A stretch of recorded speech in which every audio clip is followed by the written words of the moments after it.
Good evening, everyone, and welcome to a special episode of Unfinished Business.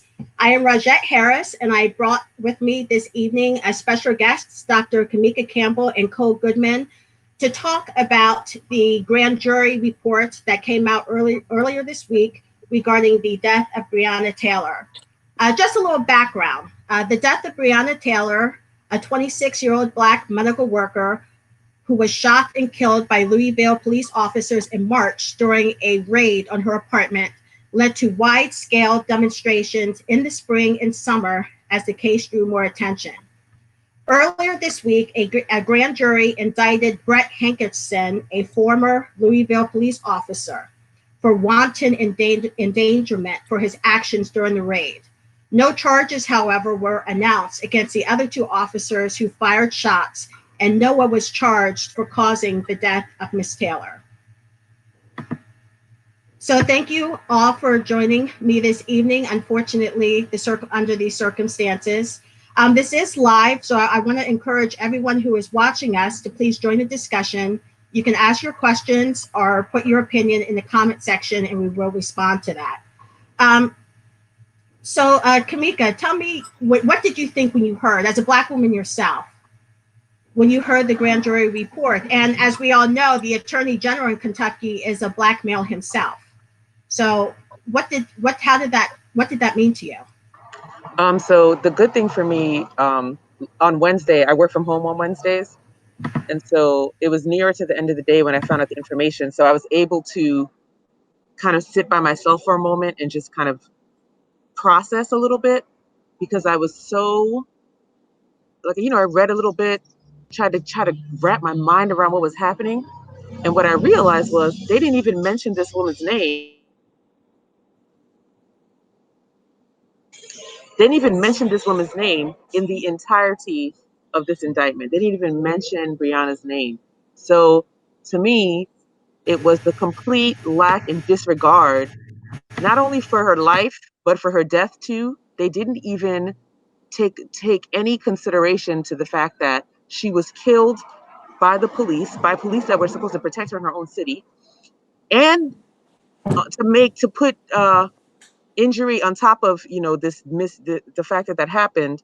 They didn't even take time to mention her name in the indictment. They didn't even take time to address the fact that she was killed. And then to make it even worse, indict him for endangering like some walls and the neighbors. Like it was the most, it was one of the most egregious, depraved things I probably have ever read concerning all the cases that we've read in our lives and across time, for people who are victims of extrajudicial killings by the police. Like it blows my mind to right now. Cole, I'm sure you saw that the attorney for the family, Benjamin Crump, spoke at a news conference today, and he is asking for the Attorney General to release the transcripts of the grand jury proceedings, which is rare, but it can occur. And for our listeners, the family did win a civil suit against the city, but as we all know, money does not bring a life back. Right. So what's your feelings on this, Cole? So unfortunately, I can't hear Dr. Campbell, so I didn't get to hear what she said, but I'm sure, as always, that she's pretty spot on.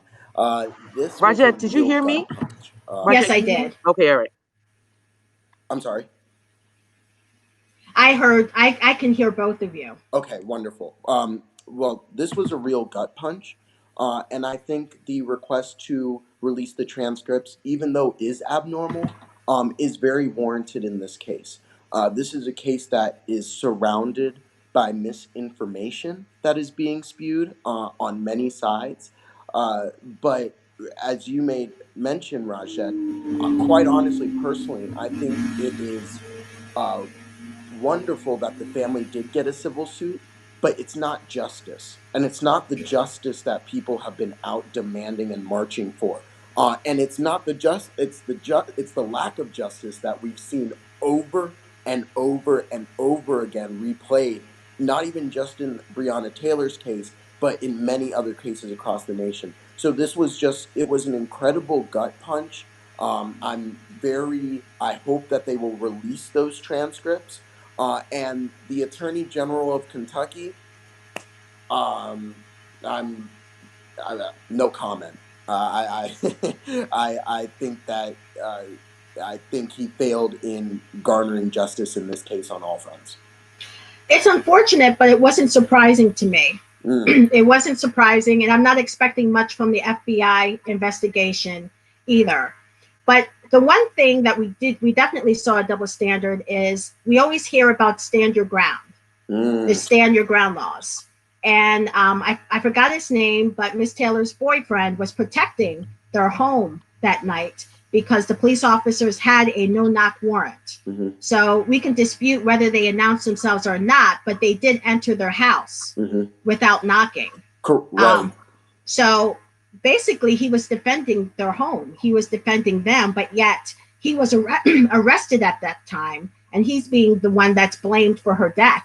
right. And Well, he only shot the officer in the thigh, so it right. wasn't like it was life threatening, and he shot 20 times. Right, right. Well, so I find it interesting that when it comes to protesters protesting in neighborhoods, what we hear, especially as a protester myself, is, oh, if they come anywhere near my house, I'm going to get my gun and I'm going to protect myself. But it's interesting when it comes to Black people exercising their Second Amendment rights, that whole narrative changes. And also, another point is now we see the start of the digging into the background of the ex-boyfriend, the digging into the background of Breonna Taylor. I've seen people comment on social media saying, "Oh, she wasn't even a medical worker." What? Like what? So we're now starting to see people try to spin what actually happened, and I think because of that misinformation and spin, and I was not on the grand jury, I'm not a professional on it, but I'm sure it weighed the outcome in this case. What about you, Kamika? Like moving forward, what changes can we make? I don't know if a lot of people realize. I mean, we have a presidential race this year, but it's really your local officials that hire the police chief, who are then over your police force. And those are the races that have the lowest turnout possible. So, what can we do to educate the community that they do have a bigger say in who polices their communities? Absolutely. So this is something that since the beginning of this season of protests and civil and racial unrest, we have been making sure that the people of Harrisburg in particular understand that they are at the top of the organizational chart of the city, right? It is not some kind of inverted chart where the police are on the top and the citizens are on the bottom. So the first thing for me is folks understanding where their power lies in their city and is that they are the boss. That's the first thing. The second thing is folks understanding that the person you elect to lead your city, your municipality, your borough, they are in most places the boss of the police. They're the boss of the police officer. They are in charge of them. So in our city, Mayor Pappenfuse is the boss of Commissioner Carter. Right. And so folks need to understand that who needs to be held accountable for the behavior of the police and what they're doing is the mayor, no matter what the mayor says. The mayor has told us in various iterations that, well, city council has the power to do a lot when he truly, really, and truly is the boss of the police. So people need to understand some of those configurations. Lastly, we are working on, and we have been for several months now. I can't believe it's been several months. Reviving and re-centering the conversation about a community review board for Harrisburg City. And that review board is contentious because one, the city council and the mayor already have all the power that is needed to hold the police accountable. But because that mechanism is not working, we now need a community review board to not only hold the police accountable, but hold our elected officials accountable to what the people of the city want to see. That is up for a vote coming up on next Tuesday. And we are hoping to get meaningful legislation, not just a not just a kind of like slap a band-aid on it legislation that makes people feel better because we enacted a city a community review board, but legislation that will actually give us the tools to audit processes, audit the general use of force order 4, um, start using, not only collecting but organizing and using the data that we have from how the police treat residents in the city, using that data to, one, hold the police accountable when they say, oh, well, everything's great in Harrisburg, right? Hold them accountable with that data. And then 3, publicly let folks know, how they can request certain things, how they can make complaints if they have complaints. And that we can't stop there, though. A lot of the problems with enacting a review board is because of the state law, Act 111, for example. And so that act in particular stops us from getting a lot of information. It kind of is nebulous about whether or not we can actually have things like subpoena power over the police as a review board. There are a lot of different roadblocks for particularly the city of Harrisburg as what they are calling a third class city because of population. So there's lots that we can do. And the last thing is longevity. People have to understand that this fight, this idea of a community review board, holding the police accountable, making sure that people have a way to hold their elected officials accountable for what they do with the police, is old. This particular iteration of a community review board, what they were calling a community advisory council before, is at least of 3 or 4 years old. And the accountability mechanisms that they've been asking for are at least date back to 1980s in Harrisburg.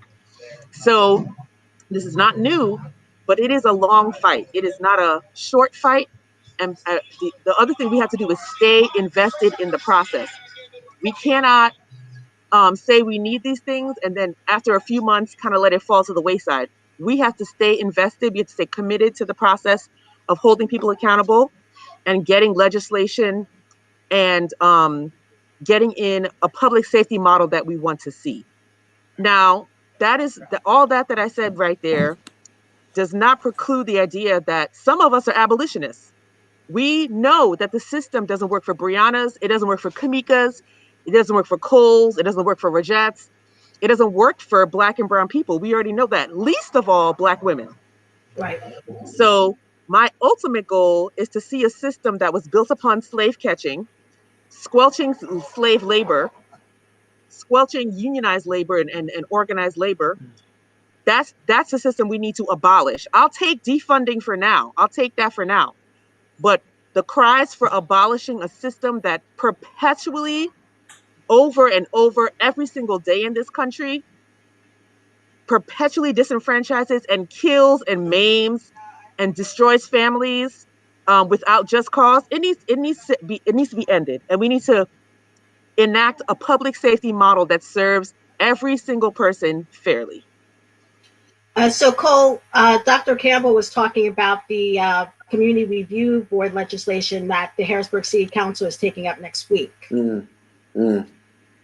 So, how do you feel about that? And what are your feelings about defunding the police? As you know, that is a very controversial term to be used, even though most people agree with what it actually means. Right. I absolutely believe that many of our police departments, especially in many cities across the nation, are overfunded and over militarized.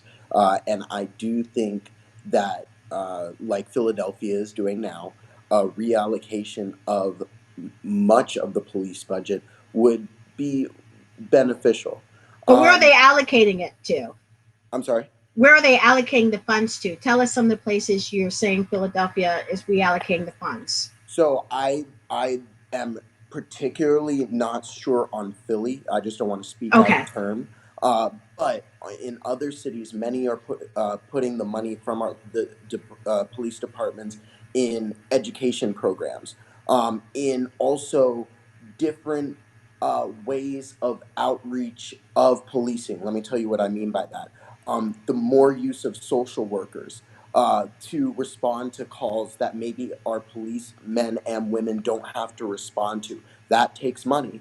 And I think that is a reallocation into a way that could be beneficial for the community. I want to just go on to the question I did hear you ask, Dr. Campbell. We have been out protesting for reform for months now. And what have we seen? We've seen the state legislature in Pennsylvania pass two uh, police reform bills under unanimous consent, which is wonderful.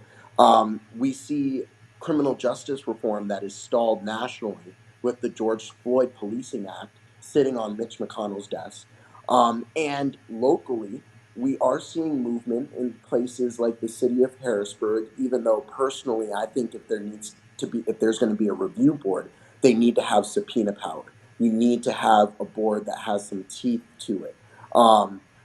But in many of our municipalities that are outside of our cities, I think we're seeing an incredibly slow progression in making sure community policing relations as well as reforms to make our police officers' jobs more uh, uh, less stressful, excuse me, and less um, overwhelming.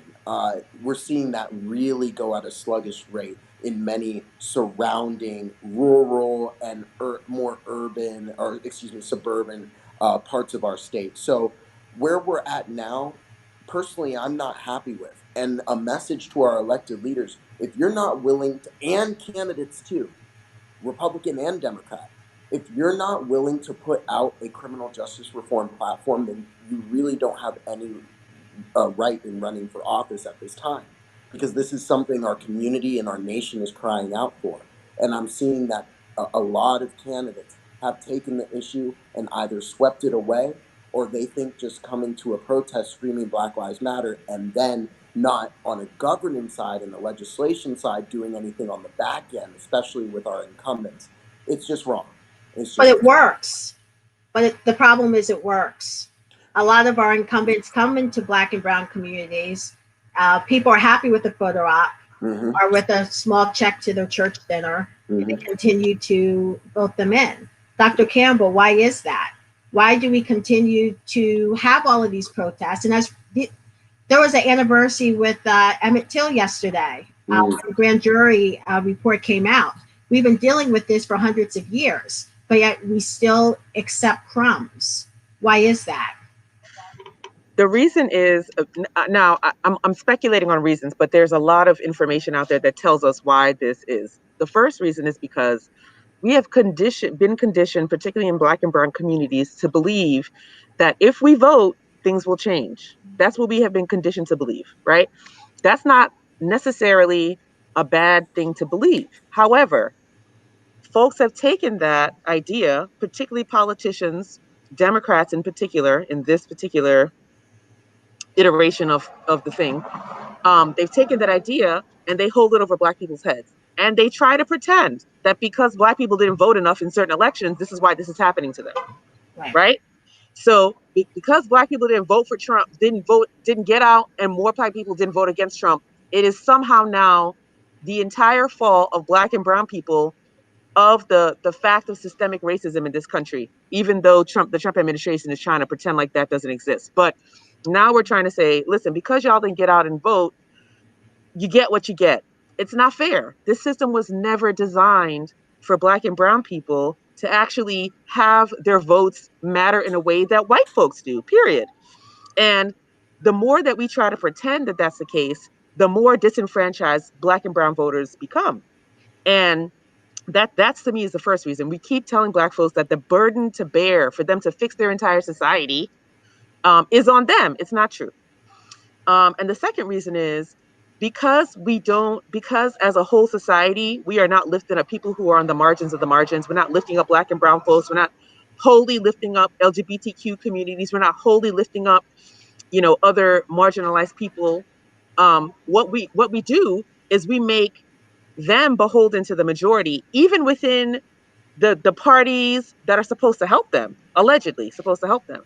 So we need your vote. We'll promise you, we're going to put a more progressive person in the next election. That's my favorite lie. Every next election, they're going to put a more progressive candidate. Every next election, they dangle this carrot in front of marginalized communities and say, well, if you just accept, the majority candidate now, the one that's safe, we'll get you a more progressive candidate later. So that promise now has lasted about a generation. It's not true, nor is it helping the communities that are being promised something that turns out to be not only completely false, but a bait and switch in a lot of situations. So that those are the two things that I think um, people and lastly, folks take advantage of the fact that Black and Brown communities are perpetually hopeful. We are perpetually having hope in this system that it will work for us one day, right? This is why even a lot of Black and Brown folks, when I say defund the police, they're like, who's going to protect us? And I say, are you being protected now? Right?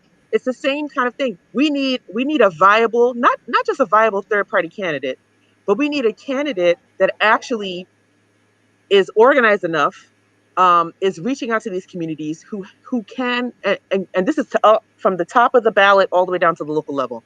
We need candidates who are smart enough to understand how to lift up marginalized communities so that you raise the bar for everyone in the community and how they should be treated. So we don't have that. We have people who are willing to play to the base, and that's that. We have people who are not imaginative enough and able to reimagine how our community should look. Like that, we don't have that. We have people who get scared. We have people who know it takes a lot of money to organize, so they're beholden to the money people. But what we don't have is true change agents who are thinking about how do we service and protect and look out for and enact policy for the people who are on the margins of the margins so that we lift our entire community up, so that we raise the bar on how everyone should be treated. We do not have people who are uh, who are trying to run for office who are doing that right now. That's something we don't have. Cole, can you still not hear Dr. Campbell? Mm-mm. Okay. Um, so a question I have for you then is one of the things she spoke about was not having candidates that just played to the base, but actually have an agenda to lift up the Black and Brown communities. And then she also spoke about how the Black and Brown communities are also, victim shamed, basically. Well, you didn't build enough. That's why we ended up with this candidate, and that's why you're not getting any help. I personally think we're still on a plantation. It's just mental now.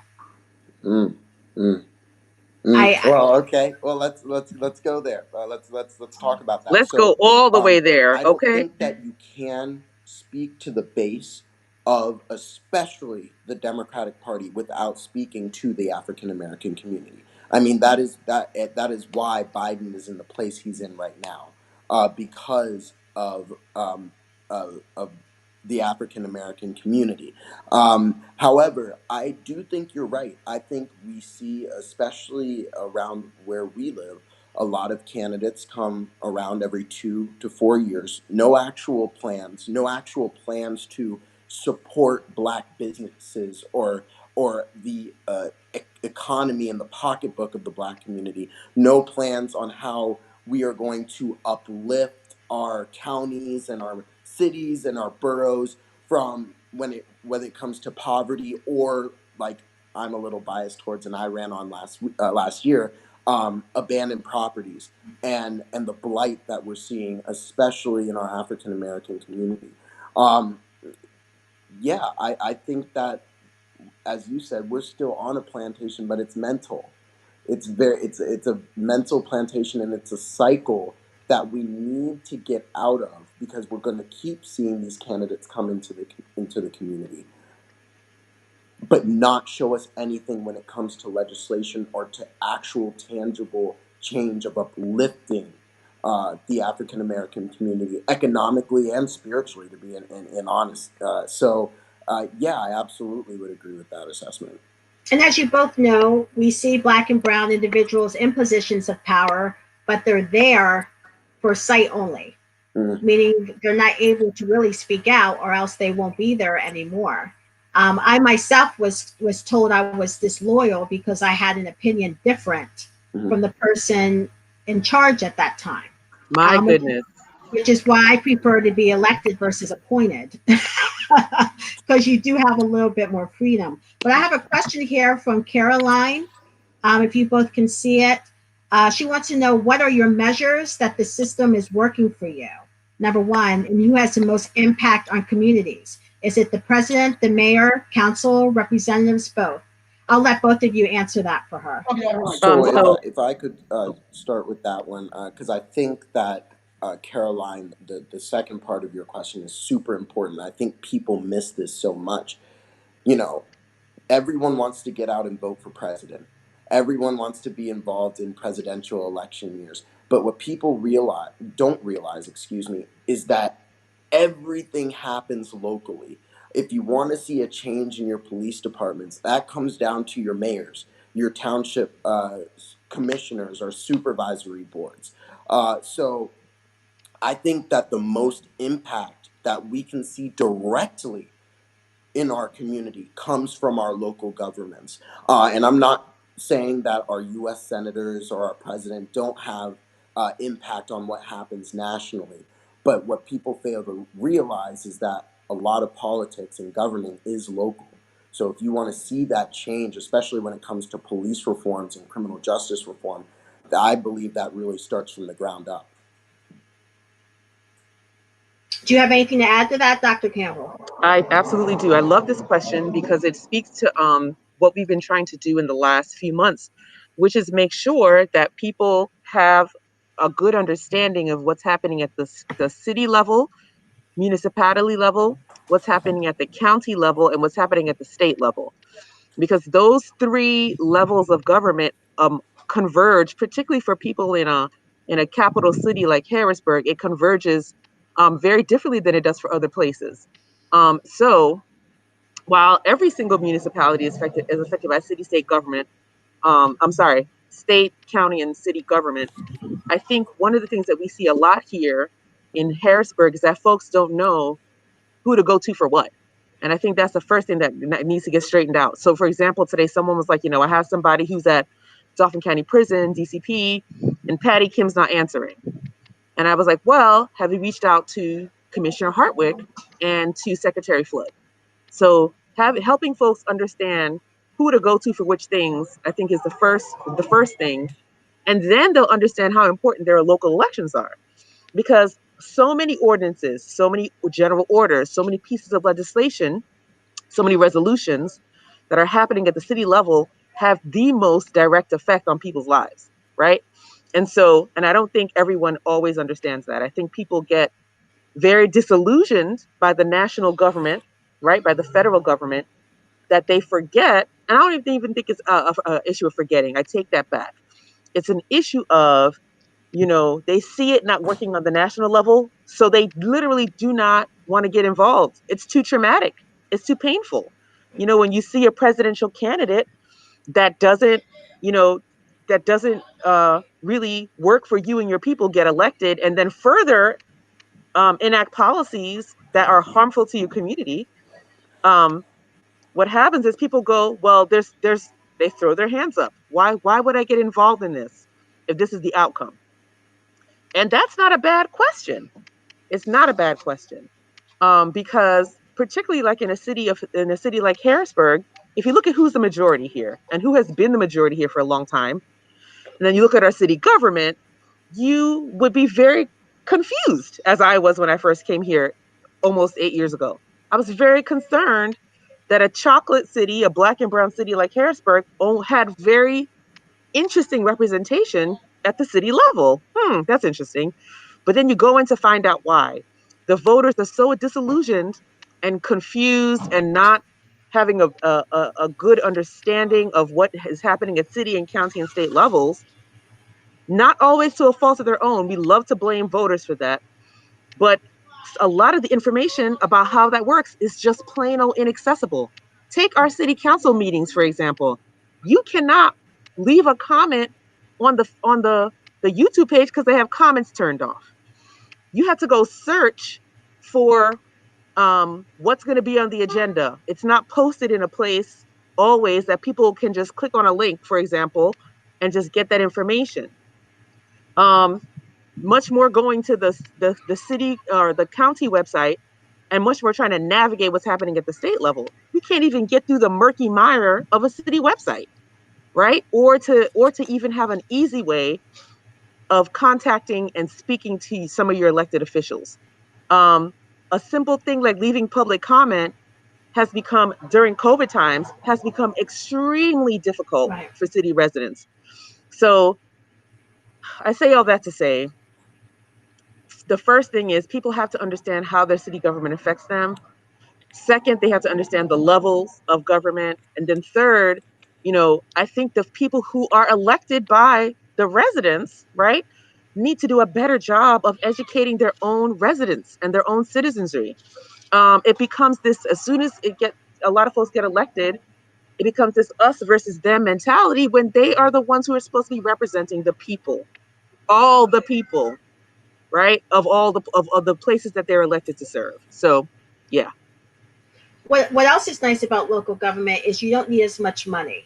Mm, As we know, money is very important in elections, but you don't need as much money, and you can run without necessarily the party's support and endorsement as well, because it is localized and you can talk to your neighbors. mm, And I do think as a party, we need to do a better job at educating people on how to run for positions that they may be well suited for as mm, well. mm. What do you think about that, Cole? Because you're very involved with politics as well. Yeah, so even though not successful, I was able to run locally myself. And it was, you're absolutely right, Raja. It doesn't take those hundreds of thousands of dollars that comes to the mind of people when you think that, oh, I'm going to run for office, and you hear congressional candidates spending Right. 2.2 million. Um, I think running for local office is also, and you've done it as well, Raja. You ran Yes. countywide too.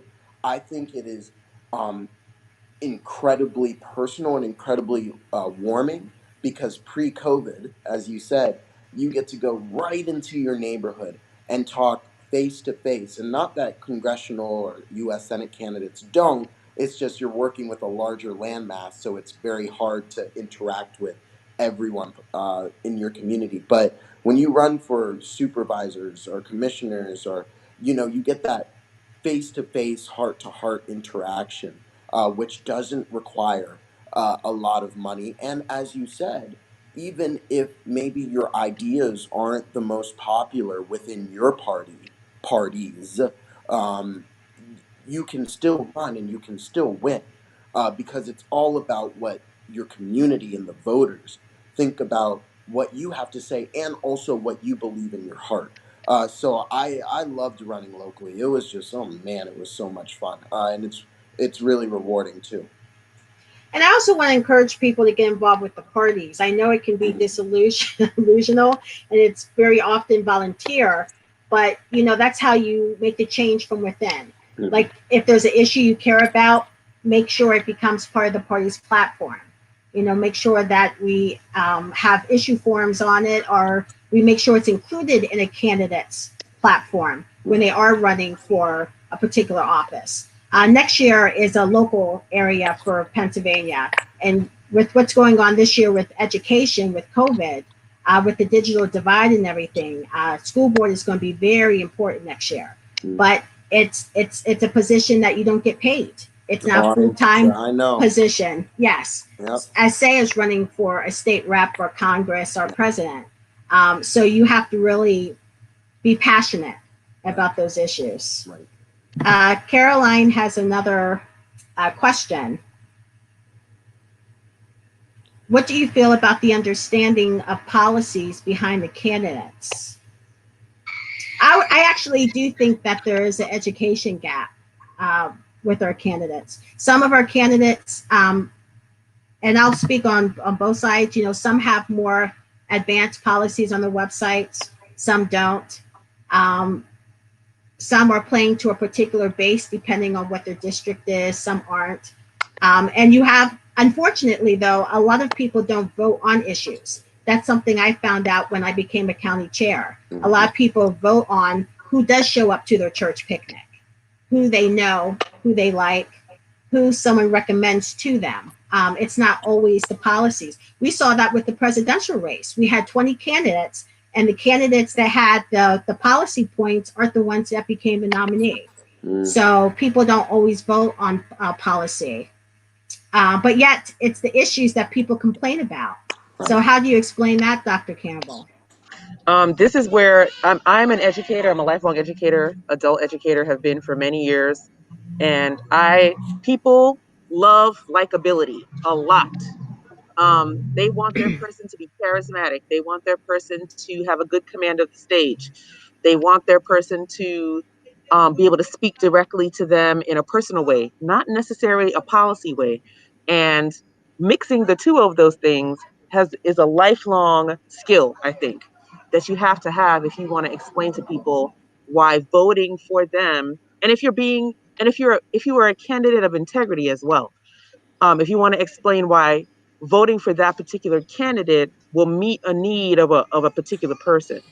A lot of people depend, a lot of politicians and wannabe politicians depend very heavily on the charisma piece to get it done for them, and they're very light on the policy side. And people who don't know politics and don't know how that works think that the person who is nice to you is going to advocate for you on the Hill. Not true. Not true.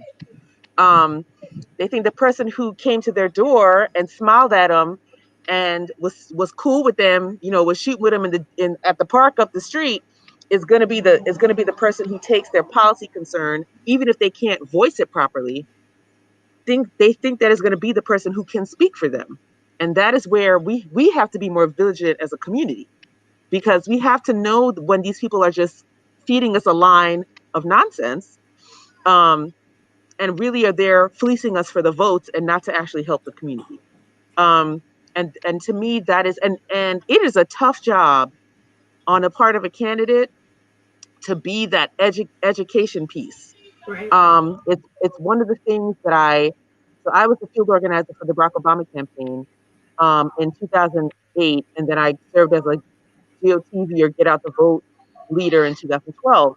And what the hardest thing was in 2008 in Philly was to convince people of was that some of the education they had even gotten around voting was wrong. Like, and convincing them. We had people who pulled out letters from 30 years ago telling them that if they voted, they'd be arrested, right? So changing people's perception and understanding of the system, that's the first job. And it's not something that's done two days before an election, right? It's a lifelong, year-round process to make sure that we're constantly educating people on how their votes work, how voting works, how the system works. Um, yeah. So, and then I also think that we have to hold these candidates more accountable. It is still not okay for them to come to the hood when they feel like it, and then after the election, we never see them again. That's still a thing that's happening. Scott Perry, that's still a thing that's happening. You come to Allison Hill to take the photo ops a couple of weeks before the election, and then Right. you send people, when they do contact you, nonsense letters about why you're voting against health care for all, why you're voting against the Affordable Care Act. So again, perfect example. He comes to like the Hispanic Heritage Festival. He's done it every year. He's come, photo op, got him up on the website, putting it on his Instagram and all these other places, and then directly voting against the interest of those communities that he's supposed to represent. It's scary. It's actually quite scary to me. Um, so we need to open our eyes to that. People like me, people like Cole, like you, Rogette, who are about that education piece, who are about that. We need to find more of us, multiply ourselves, and keep telling people over and over again. Pay attention to what they're saying, not just what they're saying, but what they're doing with your vote. If you elect that person, they are going to vote against your interests, and you need to be very aware of that. So yeah. And Cole, I'm more of a policy person. I used to write policy, so Mhm. that's my background. Mhm. But what's concerning to me too this year is the Republican Party didn't even put forth a platform, so they're Mm-mm. not even trying to fake it this year. Nope. Nope. Not one bit. They're not telling anyone what they want to do for them the next 4 years. And what's scary is they're still close in the polls. Yeah. Yeah. Um, I my answer, you're not gonna lie. I don't know why. I really do not know why. I like a mixture personally of both. I like a candidate that, and we've talked about this. We've Yes. definitely talked about this. I like a candidate, that can really, touch people's soul and uplift people, but also bringing the policy with it as well. Um, and but if I may say, and gosh, I'll probably get in trouble for saying, I there are a lot of Democratic candidates who are doing the same thing. There's no policy put forth. It's just either anti-Trump and Trump bad, which is what we know. But Right. what are you going to do for my community? Not just what are you going to do for me? What are you going to do, whether it be in the state house or in Congress or U.S. senator level? What are you going to do to help uplift my community when it comes to passing legislation that will impact said community? So, Do uh, you think that's going to keep voting totals down in the black and brown communities then? If candidates, Democratic candidates, do not have a good racial justice platform?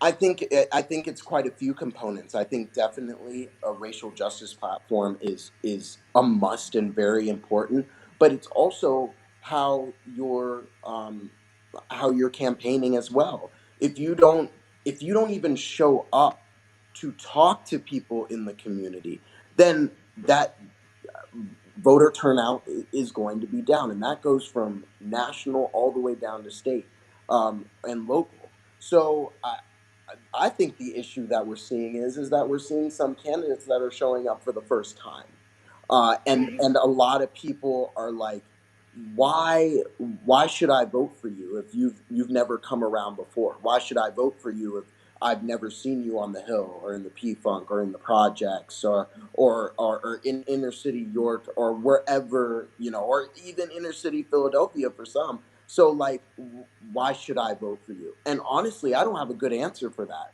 because if you don't show up and you're not there, I know everyone's about this. Oh, we need to vote and we need to get everyone, but it matters who you put in as well, as we've seen since 2016.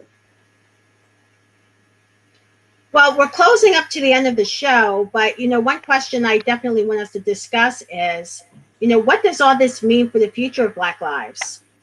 We continue to have Black Americans killed by police officers. Nothing's being done about it.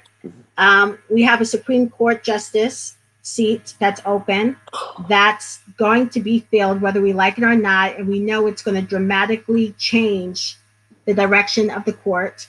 So the issues that are going to be on the burner now, from healthcare to education to civil rights to voting rights, the list goes on and on.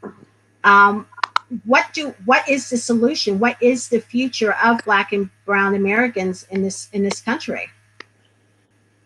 I'll let Dr. Campbell go first. I think one of the features. So we're looking at a possibility of many possible features, right? So we're looking at the fact that we could have a 6-3 Supreme Court in a matter of weeks, Mm-hmm. um, um, conservative, that could upend so many things for Black and Brown people and other marginalized communities in the United States, right? A lot of things are up for grabs with that. Um, I, I, sadly, I'm imagining the worst for us, right? We have a current assault on, affirmative, and not just affirmative action, but racial sensitivity training in a country that has been steadily regressing, in a lot of different areas. I think the bright spot for me, though, is that we have the opportunity in our local communities in particular to fill these local seats, with people that will fight for the community. We have that opportunity at the city or municipality and the county level. We even have that at the state level. In times like these, governorships are very important. If we did not have a Mm-hmm. governor like Governor Wolf, we would have been another New York. And not Yes. that I don't love the governor of New York for how he handled a lot of that. He did a pretty good job. But we would have been Texas. We would have been so many different places that have lost so many lives to the pandemic. If we had governors like Florida who were, you know, politicizing this virus, right? So governorships are extremely important like this. Commissioner seats extremely important in times like this. And the way that we can level the playing field is by emphasizing states' rights. Like people always talk about states' rights until they got Donald Trump in office. It's very interesting. Because under Obama it was states' rights and the states have the right? Now, now is the time to talk about states' rights, especially in states that do not want to be under the thumb of a oppressive fascist regime that the Donald Trump administration has turned out to be.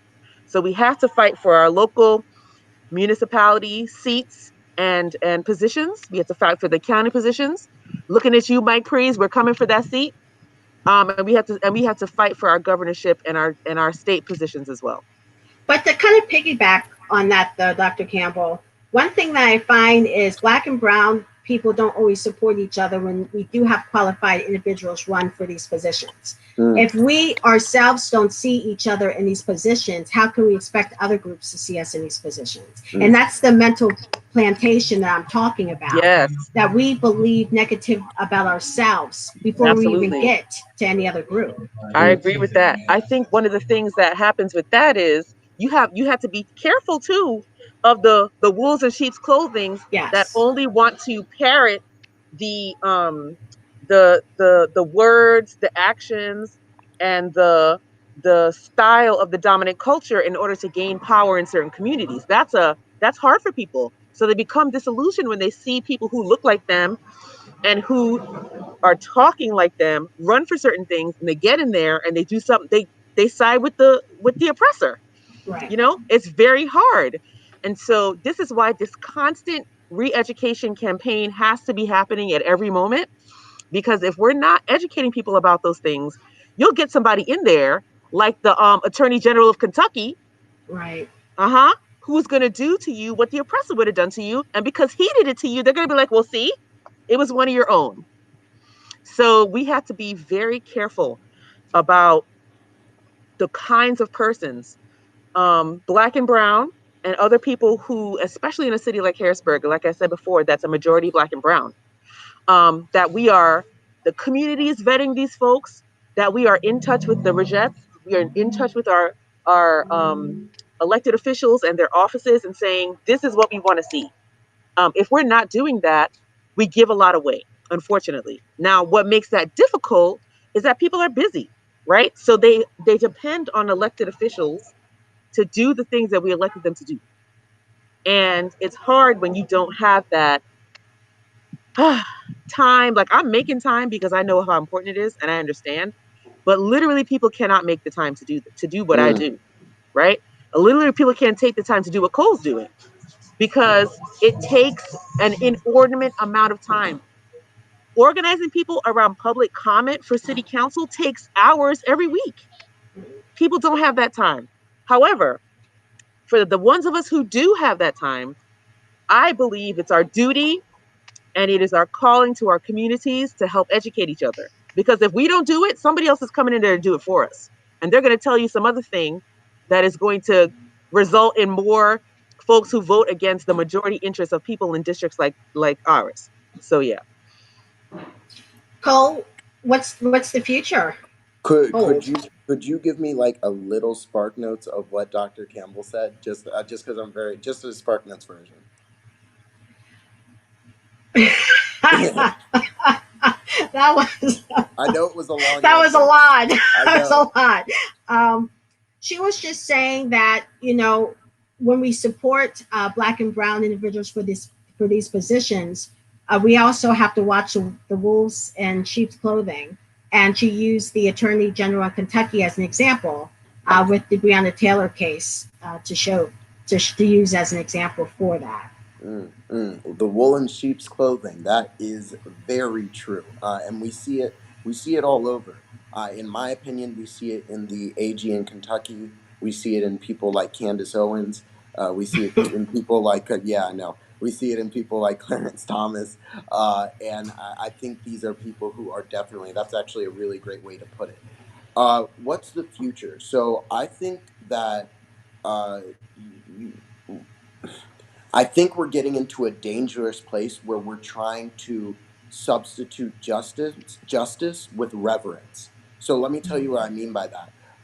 You can do all the Hulu shows about Breonna Taylor you want, but until we start seeing officers and or murderers charged in Right. these instances, in these cases, then we're in the same place that we were in 10, 8, 15, 20 years ago. So I just like, I think we're at a crossroads where people have to understand we can't just reverence these individuals as martyrs to the cause. We have to get them actual justice. That's what the cause is about. And while doing that, advocating for police reforms, for the restructuring and the structural change of police departments and many other uh, uh, issues in this country.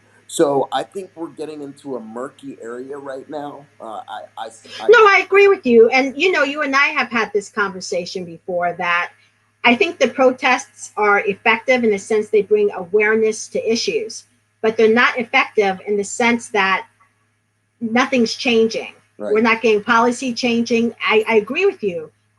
There's only two fields I know that can get away with murder, and that's police officers and the medical and doctors. Those are the only two areas I know that can get away with it. But until that changes, I agree with you. And We're going to Rogette, continue doing this another 6 months from now, right. and then another 6 months. It's Right, just going to and continue. that's the cycle, and that is the cycle that we've seen even way before Trayvon Martin. Oh, But yes. I just want to. I also just on a final note want people to understand that the reforms that we're marching for, they're not necessarily anti-police. Actually, many of the reforms that we are marching for and demanding from our elected officials, I believe, help police departments become better and help police departments, have better community relations within the community. So I say that because I see a lot of misinformation of people just being like, Black Lives Matter, not the organization, the feeling is Right. all about just looting and is all about destruction of property. And have there been people who have done that? Yes. Do we condone that? And I'm Dr. Campbell, I'm sure, is with me on this. We do not condone violence in a form of protesting. However, when we say no justice, no peace, that means we need to keep our foot on the gas and not take it off like we've seen in the cycle that we just talked about. We take our foot off the gas a little bit, then another Black man or woman is killed. But we also have to, and this is my last point, we have to start understanding what justice truly is, not reverence, not making these people just martyrs and then moving on. We have to truly understand what justice is, and that means charges and going after the people who commit these murders. And on that, I would like to thank you both for joining me this evening. I would like to thank everyone who joined us. Caroline, thank you for your questions. This video will be available afterwards on Facebook to watch, and I encourage you to share it so other people can also hear this discussion. We love So you, with that, Rogette. I love you both too. Thank you Thank you very much for so joining me tonight.